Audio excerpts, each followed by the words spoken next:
बोंधू अशोक खरातच्या प्रकरणामध्ये सामाजिक कार्यकर्त्या तृप्ती देसाई यांनी नीलम गोऱ्हे यांच्यावरती काही गंभीर असे आरोप केले।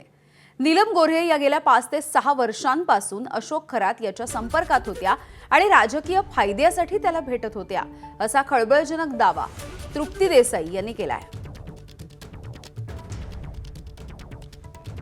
नीलमताई गोरे या ज्या आहेत त्या 6 ते 7 वर्षापासून अशोक खरातच्या भक्त आहेत आणि अशोक खरातला जे आहे ते आमदारकी मिळावी म्हणूनही त्या कॉलेज रोडच्या ऑफिसमध्ये भेटायला गेलेल्या होत्या।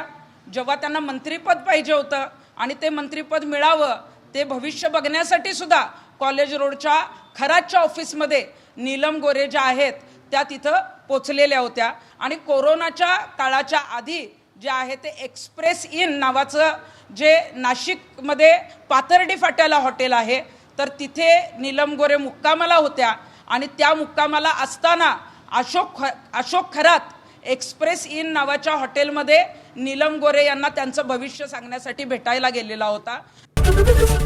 एबीपी माझा, उघडा डोळे बघा नीट।